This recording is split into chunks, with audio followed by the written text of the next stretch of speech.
Hello friends, welcome back to exams tutorial. DSC మరియు ఇతర పోటీ పరీక్షలకు ప్రిపేర్ అయ్యే అభ్యర్థుల కోసం ముఖ్యమైన కరెంట్ అఫైర్స్ని వీడియో రూపంలో అందించడం జరిగింది. ఎవరైనా ఛానల్ని ఫస్ట్ టైం చూస్తున్నట్లయితే ఛానల్ని సబ్స్క్రైబ్ చేసుకొని చూడండి. అలాగే వీడియో చూస్తున్న ప్రతి ఒక్కరు వీడియోని లైక్ చేసి మన ఛానల్కు సపోర్ట్ని అందించండి.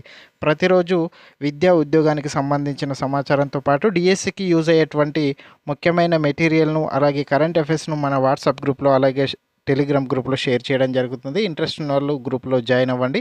వాటికి సంబంధించిన గ్రూప్ లింక్స్ అనేటివి క్రింద డిస్క్రిప్షన్లో ఇవ్వడం జరిగింది. ఫస్ట్ క్వశ్చన్ చూసుకున్నట్లయితే, చైనాలోని హువాజియాంగ్ గ్రాండ్ క్యాన్యాన్ వంతెన ఎత్తు ఎంత?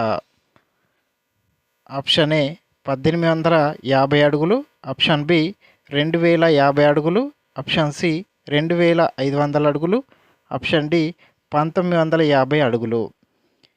చైనాలో నిర్మించిన హువాజియాంగ్ గ్రాండ్ కాన్యాన్ యొక్క ఎత్తు వచ్చేసి 2050 అడుగుల ఎత్తుతో దీన్ని నిర్మించడం జరిగింది. చైనాలోనే కాకుండా ప్రపంచంలో ఎత్తైన వంతెనగా ఈ వంతెన నిలవడం జరిగింది. ఆప్షన్ బి అనేది సరైన సమాధానం. Next question, Huajiang Grand Canyon వంతెన నిర్మాణానికి ఎంత ఖర్చు అయింది? చైనాలో నిర్మించిన హువాజియాంగ్ గ్రాండ్ కెన్యాన్ వంతెన నిర్మాణానికి అయిన ఖర్చు చూసుకున్నట్లయితే $280 మిలియన్, అంటే ఇండియన్ రూపీస్లో 2400 కోట్లు ఖర్చు చేయడం జరిగింది ఈ వంతెన నిర్మాణానికి. ఆప్షన్ బి అనేది సరైన సమాధానం.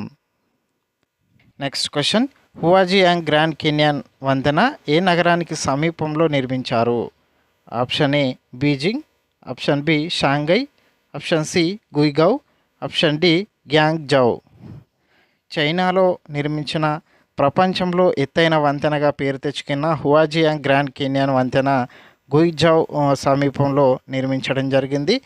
ఇది దీపక్ నది మీద ఈ వంతెనను నిర్మించడం జరిగింది. ఇది ఈఫిల్ టవర్ కన్నా 200 మీటర్ల ఎక్కువ ఎత్తును కలిగి ఉంది కాబట్టి ప్రపంచంలోనే ఎత్తైన వంతెనగా పేరు తెచ్చుకోవడం జరిగింది. ఆప్షన్ సి అనేది సరైన సమాధానం. Next question, global technology summit 2025వ 9వ ఎడిషన్ ఎప్పుడు జరిగింది? ఆప్షన్ ఏ మార్చ్ 10 నుంచి 12, ఆప్షన్ బి ఏప్రిల్ 10 నుంచి 12, ఆప్షన్ సి మే 10 నుంచి 12, ఆప్షన్ డి జూన్ 10 నుంచి 12. దీనికి ఆన్సర్ వచ్చేసి ఆప్షన్ బి ఏప్రిల్ 10 నుంచి 12వ తేదీలలో గ్లోబల్ టెక్నాలజీ సమ్మిట్ 2025 9వ ఎడిషన్ ఢిల్లీలో నిర్వహించడం జరిగింది. ఆప్షన్ బి అనేది సరైన సమాధానం. నెక్స్ట్ క్వశ్చన్, భారత విదేశాంగ మంత్రిత్వ శాఖతో కలిసి గ్లోబల్ టెక్నాలజీ సమ్మిట్ను నిర్వహించిన సంస్థ ఏది?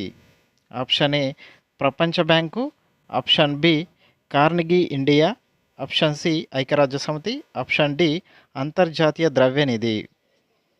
భారత విదేశాంగ మంత్రిత్వ శాఖతో కలిసి కార్నెగీ ఇండియా గ్లోబల్ సమ్మిట్ 9వ ఎడిషన్ను ఢిల్లీలో నిర్వహించడం జరిగింది. ఆప్షన్ బి అనేది సరైన సమాధానం. నెక్స్ట్ క్వశ్చన్, గ్లోబల్ టెక్నాలజీ సమ్మిట్లో చర్చించబడిన ప్రధాన అంశం ఏమిటి? ఆప్షన్ ఏ వాతావరణ మార్పు, ఆప్షన్ బి సైబర్ భద్రత, ఆప్షన్ సి సహకార వృద్ధిలో అభివృద్ధి చెందుతున్న సాంకేతికతల పాత్ర, ఆప్షన్ డి అంతరిక్ష అన్వేషణ. గ్లోబల్ టెక్నాలజీ సమ్మిట్ న్యూఢిల్లీలో నిర్వహించడం జరిగింది. ఏప్రిల్ 10 నుంచి 12వ తేదీలో నిర్వహించారు. దీని యొక్క ప్రధాన ఉద్దేశం వచ్చేసి సహకార వృద్ధిలో అభివృద్ధి చెందుతున్న సాంకేతికల పాత్రను అభివృద్ధి దిశలో పయనించేలా చేయడమే గ్లోబల్ టెక్నాలజీ సమ్మిట్ యొక్క ప్రధానమైన అంశం. ఆప్షన్ సి అనేది సరైన సమాధానం. నెక్స్ట్ క్వశ్చన్, నేచర్ జనరల్ ప్రకారం ప్రపంచ ప్లాస్టిక్ వ్యర్థాలలో భారతదేశం ఎంత శాతం వాటాను కలిగి ఉంది? Option A 2.54%, option B 3.54%, option C 4.54%, option D 5.54%. దీనికి ఆన్సర్ వచ్చేసి ఆప్షన్ బి 3.54%. భారతదేశంలో వ్యర్థాలలో భారతదేశం వాటాను కలిగి ఉంది. మొత్తం 95 లక్షల టన్నుల వ్యర్థాలతో 3.54%గా భారతదేశం తమ వాటాను కలిగి ఉంది. ఆప్షన్ బి అనేది సరైన సమాధానం. నెక్స్ట్ క్వశ్చన్, ప్లాస్టిక్ వ్యర్థాలను ఉత్పత్తి చేయడంలో ఏ దేశం మొదటి స్థానంలో ఉంది? ఆప్షన్ ఏ భారతదేశం, option B United States, option C China, option D Russia. దీనికి ఆన్సర్ చూసుకున్నట్లయితే ప్లాస్టిక్ వ్యర్థాలు ఉత్పత్తి చేయడంలో చైనా మొదటి స్థానంలో ఉంది. యుఎస్ఏ యునైటెడ్ స్టేట్ అనేది రెండవ స్థానంలో ఉంది. భారతదేశం 3.54% వాటా కలిగి ఉంది. ఆప్షన్ సి అనేది సరైన సమాధానం. నెక్స్ట్ క్వశ్చన్, 2024 అక్టోబర్ నాటికి జపాన్ జనాభా అంచనా ఎంత? దీనికి ఆన్సర్ చూసుకున్నట్లయితే ఆప్షన్ బి 120.3 మిలియన్ల జనాభాను అంచనా వేయడం జరిగింది జపాన్లో 2024 అక్టోబర్ నాటికి. ఆప్షన్ బి అనేది సరైన సమాధానం. నెక్స్ట్ క్వశ్చన్, 2023తో పోలిస్తే జపాన్ జనాభా ఎంత తగ్గింది? దీనికి ఆన్సర్ వచ్చేసి ఆప్షన్ బి 8.98 లక్షల జనాభా 2023 నుంచి 2024 అక్టోబర్ నాటికి 8.98 లక్షల జనాభా జపాన్లో తగ్గినట్లు నివేదించడం జరిగింది. ఆప్షన్ బి అనేది సరైన సమాధానం. నెక్స్ట్ క్వశ్చన్, ప్రపంచంలో అతి తక్కువ జనన రేటు ఉన్న దేశం ఏది? ఆప్షన్ ఏ భారతదేశం, option B Brazil, option C Japan, option D Mauritius. ప్రపంచంలోనే అతి తక్కువ జనన రేటు కలిగి ఉన్న దేశం వచ్చేసి జపాన్ దేశం. ఆప్షన్ సి అనేది సరైన సమాధానం. Next question, ISA country partnership ఫ్రేమ్వర్క్పై సంతకం చేసిన మొదటి ఆఫ్రికన్ దేశం ఏది? Option A Nigeria, option B Kenya, option C దక్షిణాఫ్రికా, ఆప్షన్ డి మారిషస్. దీనికి ఆన్సర్ వచ్చేసి option D Mauritius. ISA country partnership ఫ్రేమ్వర్క్పై సంతకం చేసిన మొదటి ఆఫ్రికన్ దేశం మారిషస్. ఆప్షన్ డి అనేది సరైన సమాధానం. నెక్స్ట్ క్వశ్చన్, 2030 నాటికి సౌర పెట్టుబడులకు సంబంధించి భారతదేశం మరియు ఫ్రాన్స్ నిర్దేశించిన లక్ష్యం ఏమిటి? Option A $500 million, option B $1 trillion, option C $2 trillion, option D $750 billion. సౌర పెట్టుబడులకు సంబంధించి 2030 నాటికి భారతదేశం ఫ్రాన్స్ నిర్దేశించిన లక్ష్యం వచ్చేసి $1 ట్రిలియన్. ఆప్షన్ బి అనేది సరైన సమాధానం. నెక్స్ట్ క్వశ్చన్, 15వ బ్రిక్స్ వ్యవసాయ మంత్రుల సమావేశం ఎక్కడ జరిగింది? Option A New Delhi, option B Brasilia, option C Moscow, option D Beijing. దీనికి ఆన్సర్ వచ్చేసి ఆప్షన్ బి బ్రెసిలియా. బ్రెజిల్ రాజధాని అయిన బ్రెసిలియాలో 15వ బ్రిక్స్ వ్యవసాయ మంత్రుల సమావేశాన్ని నిర్వహించడం జరిగింది. ఆప్షన్ బి అనేది సరైన సమాధానం.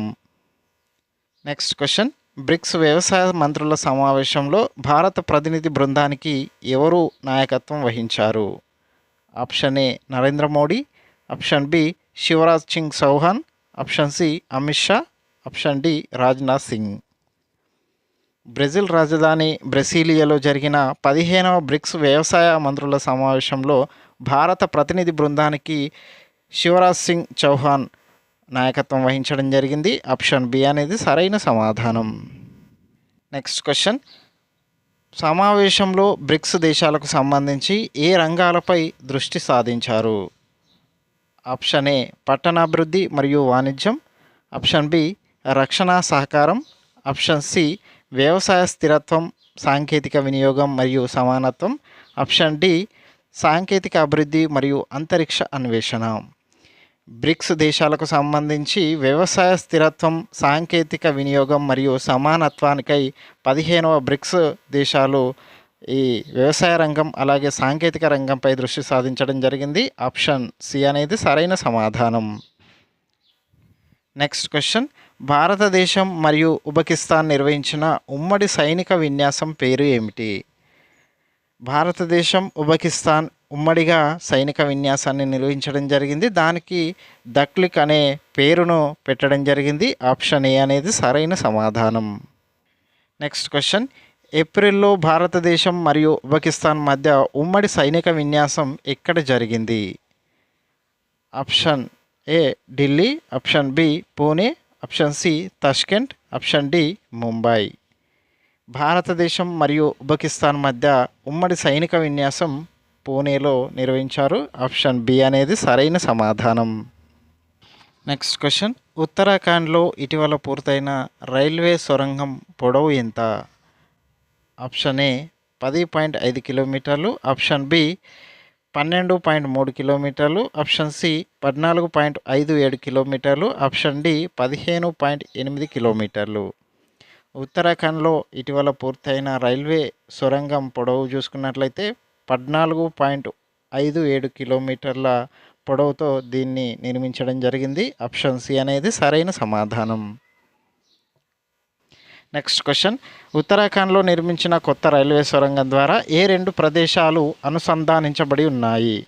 దీనికి ఆన్సర్ వచ్చేసి ఆప్షన్ బి దేవప్రయాగ మరియు జనామా. ఆప్షన్ బి అనేది సరైన సమాధానం.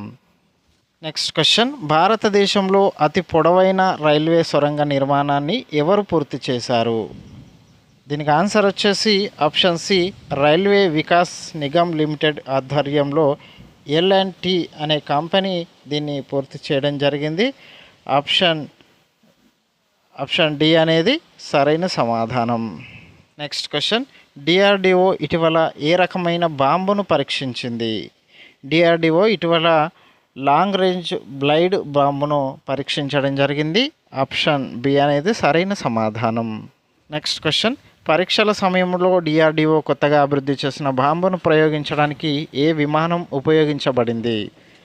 దీనికి ఆన్సర్ వచ్చేసి ఆప్షన్ సి సుఖోయ్ 30 MKI అనే విమానాన్ని DRDO అభివృద్ధి చేసిన బాంబును పరీక్షించడానికి వినియోగించారు. ఆప్షన్ సి అనేది సరైన సమాధానం. నెక్స్ట్ క్వశ్చన్, బాంబును అభివృద్ధి చేసిన పరిశోధన కేంద్రం ఇమారత్ ఏ నగరంలో ఉంది? దీనికి ఆన్సర్ వచ్చేసి ఆప్షన్ సి పూణే నగరంలో ఇమారత్ అనే నగరం ఉంది. బాంబును అభివృద్ధి చేసిన పరిశోధన కేంద్రం అనేది ఇమారత్ అనే నగరంలో ఉంది. ఇది ఇమారత్ అనేది పూణేలో కలదు. ఆప్షన్ సి అనేది సరైన సమాధానం. నెక్స్ట్ క్వశ్చన్, DRDO అభివృద్ధి చేసిన బాంబు బరువు ఎంత? దీనికి ఆన్సర్ వచ్చేసి ఆప్షన్ సి 1000 కిలోల బరువుతో ఈ బాంబును అభివృద్ధి చేయడం జరిగింది DRDO. ఆప్షన్ సి అనేది సరైన సమాధానం.